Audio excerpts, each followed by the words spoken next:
como está a nossa fé nessa pandemia. Então a base que a Cristina sugeriu aqui para a gente ler é Isaías 10, 1 e 2. Ai daqueles que elaboram decretos injustos e que escrevem decretos injustos para que eles prescreveram, para desviar do necessitado os meus julgamentos e para tirar os direitos do pobre do meu povo, de maneira que as viúvas venham a ser a sua presa e de maneira que eles possam roubar o órfão. Assim, esse capítulo me impactou muito, né? Que é esse momento que a gente está vivendo agora. Na realidade, é como que nós estamos nos relacionando um com os outros, né? Neste momento que a gente tem que cumprir a lei, cumprir ordem, cumprir decreto, né?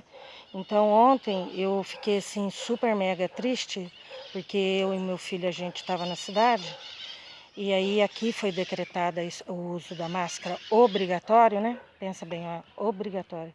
Aí o que aconteceu? Como a gente não estava dentro de comércio, não estava andando na rua, e aí as pessoas começaram a olhar para a gente assim como se a gente fosse criminoso. E assim, eu nunca imaginei que um dia alguém iria olhar para mim como se eu fosse uma criminosa. Então, eu pensando em tudo isso, eu estou escutando o que você está falando, escutando tudo isso assim de eu ter ficado triste com isso que aconteceu com a gente, né?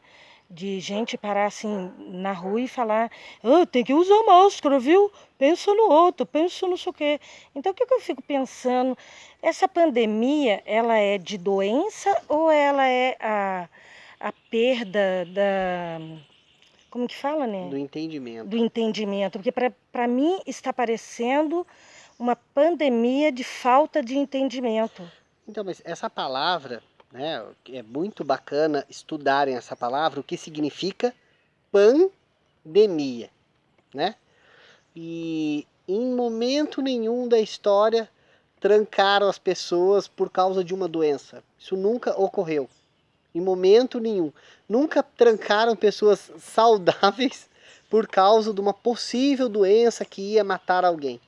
Você vê, a gripe espanhola matou assim uma imensidão da população e não trancaram as pessoas. Então, aí, o que é que eu estava falando aqui com o Claire, né? Eu estava falando assim, e se hoje, né, essa suposta pandemia, e se fosse lá no tempo, né, do nosso Messias, do nosso Salvador, né? O que eles iam fazer? Porque, se não me engano, naquele tempo tinha uma doença que apavorava as pessoas, que era a lepra, Sim, né? porque ela é transmissível, né? Ela é transmissível, né? E aí eu estava conversando com meu filho sobre o leproso, que foi o único leproso que foi curado na antiga aliança. Isso, antes da vinda do Messias. Então conta um pouquinho a historinha dele, que eu achei super maravilhosa, né? Então, é o Naamã, ele era o maioral do exército sírio, né? E aí tinha uma mulher hebreia, uma donzela, tá? Uma mulher virgem, que ela era escrava, né? O povo dominador, ele sempre faz o outro povo escravo, né? Não é uma questão de raça, é uma questão de quem domina. E aí o Naamã, ele era poderoso, ele só não era mais poderoso que o rei, né? Só que ele tinha posse, tinha esposa, tinha respeito e tinha lepra. Só que ele era um homem justo, independente do local que ele estava, né? E aí a escrava dele, hebreia, falou para a esposa dele que o profeta de Israel poderia curá-lo. Mas ninguém nunca falou assim, ele podia curar, né? Ela foi inspirada a dizer isso para a esposa do Naamã. E o Naamã, num ato de fé, ele falou, eu vou para lá, né? Aí o rei da Síria mandou uma carta para o rei de Israel, e o rei de Israel ficou desesperado, porque pensou, nossa, a Síria vai invadir a gente, e vai matar a gente. Não foi isso. O Naamã estava buscando a cura da lepra. E quando ele chegou em Israel, quem atendeu ele não foi o profeta, foi o servo do profeta, foi o discípulo do profeta. Isso que eu acho interessante. Né? E aí a ordem que o profeta deu ao discípulo dele é: diga para Naamã dar 7 mergulhos no Rio Jordão. E o Naamã foi mergulhar no Rio Jordão por um ato de fé. Ele acreditou que aquilo podia curá-lo e ele foi curado. E aí passa centenas de anos e o Messias lembra do Naamã que em Israel ninguém foi curado da lepra, só o Naamã. Lindo, né? E isso que é um fato, né? Que inclusive está previsto dentro da lei de Moisés, que era o serviço dos sacerdotes, quando alguém fosse curado da lepra, tinha que ir lá se mostrar ao sacerdote e fazer a oferta. Tanto que o Senhor fala, vá ao sacerdote e mostre como testemunho e faça a oferta. O Senhor não desfez da lei em momento nenhum. Ele veio para cumprir a lei.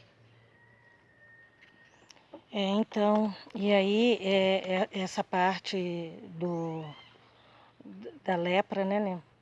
É que eu falo para você que essa pandemia está parecendo pior do que a lepra, porque assim a pessoa está perdendo o entendimento, a noção, né, do que é certo, do que é errado, está impondo outras pessoas que não acreditam, é como se você tivesse que acreditar em algo que você não enxerga, não vê, Sim. né?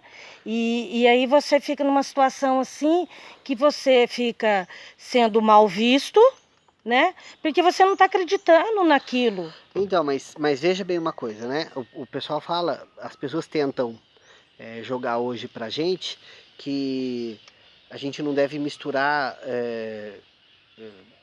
lei com religião, né? Só que assim, impõe coisas pra gente é, sem, sem conversa, sem debate, é só imposto. Olha, você tem que fazer isso. E não tem espaço nenhum para você discordar. Foi simplesmente posto. E aí, quando você discorda, você é visto como um criminoso, Sim, né? sim. Esses tempos aí eu estava fazendo uma caminhada por meio do mato, acredite se quiser, e aí as pessoas todas de máscara. E aí depois da caminhada a gente toma um café junto, né? Aí eu falei assim, gente, eu só queria entender uma coisa, vocês vão conseguir tomar café com máscara? Né? Vocês vão conseguir? Porque assim, ou eu sou faltando alguma coisa no meu cérebro, né, de inteligência, né, ou esse vírus ele é muito bom porque na hora que você está comendo ele não te ataca. Então assim, puxa, a coisa mais horrível que eu acho que pode existir, principalmente para mim que sou mais velha, né, mais vivida, é a gente ser passada de otário, Sim, sim. né, palhaço. Então é bom a gente saber como é que tá a nossa fé nessa pandemia.